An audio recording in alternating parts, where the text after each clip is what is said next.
Okay, so just decided to give you guys an update on the video I posted a couple weeks ago. The hunger strike I was going to go on was abruptly ended when I was arrested illegally. You know, they arrested me because I refused to turn in firearms that were already out of state into a state where I was still legally allowed to own in. Long story short, they tried to take my firearms in retaliation for the motion that I actually filed, the motion to dismiss that I posted already. Yeah, the 3-hour video. They didn't like that, so they tried to take my firearms. Well, they actually did. And I had to end the hunger strike because I have to fight that, case right there as well now. I'll be posting that motion to dismiss pretty soon as I file it. Here's a little bit of an update on the other case I was mentioning in the 3-hour video. Well, I ended up finding out that there was more information that the district attorney's office refused to provide me, such as the narrative for Officer Gasparini. Well, they only gave me August 24th and August 25th. There was other things mentioned as well, like in his narrative, such as the owner of the Magic Lantern, Mark Pesolano, had actually told the police Officer Gasparini that the alleged victim in this case has a long history of criminal offenses. Such as, Mark Pesolano claims that the individual is a convicted felon for a case of insurance fraud. I guess from what the statement states is that Mark Pesolano claims that the individual had actually lit her car on fire in order to collect on the insurance. And it was his opinion that the only reason why she did what she did and why I'm facing charges, why she lied, was because she intended to sue the Magic Lantern as a result of that. But as everyone knows, you can't really sue a business for the activity of a fellow employee unless they do something to stop it. That's why the individual ended up suing them for taking the shifts that were already taken. And once again, Mark Pesolano had actually talked to the police officer and stated that her shifts had actually been lost, and that's why, and that she was acting very erratically and very upset about that. He also wrote in there that the shifts were taken because the individual was acting erratically and using illegal substances at work, drugs and alcohol.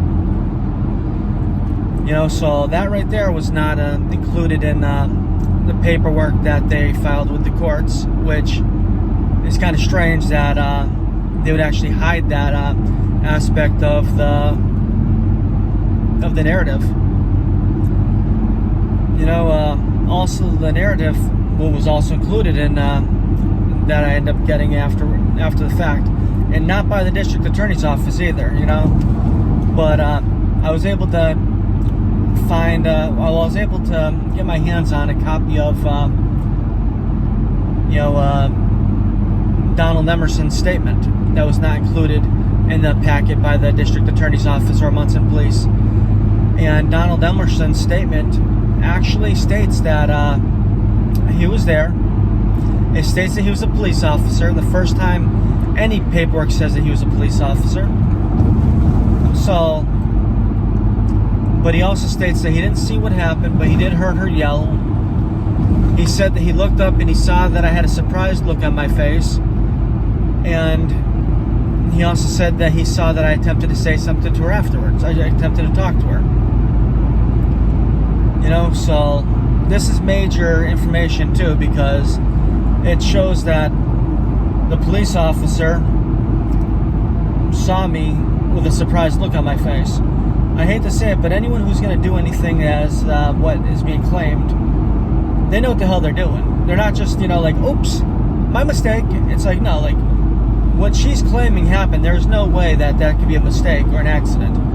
But even Officer Emerson is claiming that I had a surprised look on my face, which means obviously, I didn't do what was claimed. Besides the fact that it's actually physically impossible to do. So, okay, Then also, there was another bit of information that I was able to get my hands on. Not provided by the police department and not provided by the district attorney's office. This was what time the individual went to the hospital to seek treatment, even though they didn't even seek treatment because they left before they were even given treatment. And when they were offered treatment, they refused it. But the time that this individual went to the hospital, went to the emergency room, was around 10 o'clock at night. And one aspect of this person's statements, it states that they immediately went to the emergency room when they left. That would have been at 6 o'clock at night. And another recorded incident with this individual, they claimed that that they had gone home and taken a shower, and then they went to the emergency room and sought treatment after taking a shower. Once again, we're looking at this situation, this alleged situation, happening at 6 o'clock at night. Well, if this happened at 6 o'clock at night, what's being claimed? Immediately going to the emergency room, okay, 6:30? Or taking a shower and then immediately going to the emergency room. What is that, like 7 o'clock? But no. This person showed up to the emergency room around 10 o'clock at night. What has to be known too is when it comes to evidence, remember, like all the statements, all the audio and video statements that I gave to the police, all the video and audio statements that she gave to the police have deleted. They no longer exist. That hurts my case because her statements kept on changing. Mine stayed the same. Because I didn't do anything, what's being claimed. Especially to be in 5 years. 5 years, yeah. Also, phone logs. Phone logs are kept for around 6 months to a maximum of 3 years. This is 5 years later, so there's no phone logs either from her. Which means that I have no way to prove if she had actually contacted her attorney before going to the hospital and planning that out. I have no way of telling if she had talked with her lawyer before this day, because once again, phone logs have been deleted. Having a phone log proving that she had actually contacted her lawyer after leaving there would actually help. Because the owner of the Magic Lantern, Mark Pesolano, also stated to the police officer that, she told him that she was not going to talk to him on the phone or in person. Anything he had to say to her, she wanted in text message or in writing, or he could talk to her attorney. This is on the night in question, or I think maybe even before it, like when she started losing her shifts. He also stated that when she did a no-call, no-show on the Friday afterwards, that he contacted her. He also claims that he had taken her off the shift when she was a no-call, no-show on Friday night for her waitressing shift, and that she had actually found out that she was taken off the schedule the day before she went and applied for a harassment prevention order against me. Which clearly, that's retaliation because she was taking off her shifts. And immediately she goes down and gets a restraining order, a harassment prevention order, because she's upset that they removed her off her shifts because she actually didn't show up to her Friday night waitressing shift. Once again, she did not want to do waitress. She did not want to be a waitress.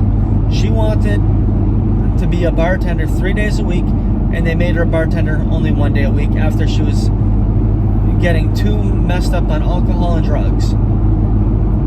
Hate to say this, but this is a clear case of retaliation.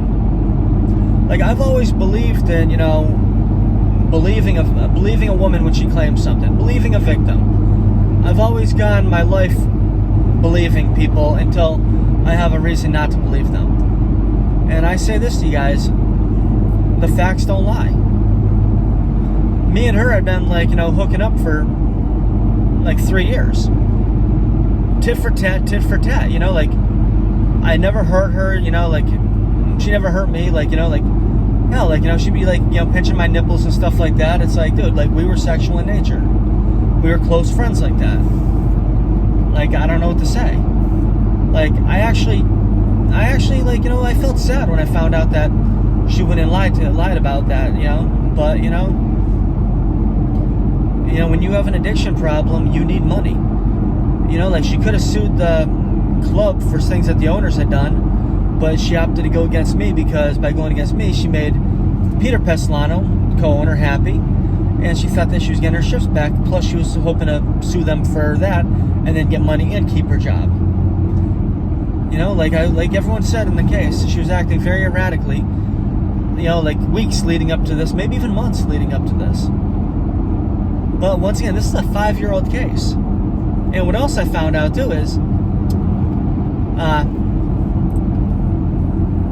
the assistant district attorney out of Springfield, not the one that was actually handling my arraignment in Palmer, arraignment that I didn't even know about, which thank God for the Munson police notifying me of it, saved me from going to jail from Friday until Tuesday with the Easter holiday there. But what else I found out is that an unknown assistant district attorney, which actually may be Parsons, after I was released on my own word that I would come back, an ADA went to the Springfield Police Department 10 days later and had brought this information I just told you about that I didn't have before, brought this information to the deputy chief in Springfield or the chief or the police commissioner, and had them they had them revoke my actually suspend my Class A firearm license over a 5-year-old case that the judge didn't even find it warranted to revoke my license on, So the ADA didn't get their way, so they circumvented the judge and actually had my license suspended by the Springfield Police Department. This is pretty messed up. It shows that when the district attorney's office doesn't get what they want through the courts, what they do, and what they did in this case, is they went after my gun license with the licensing authority, even though the judge and the ADA handling the case thought that I was, didn't want to take my gun license, didn't want to take my rights. Okay, so another thing is, even though the deputy chief suspended my license on April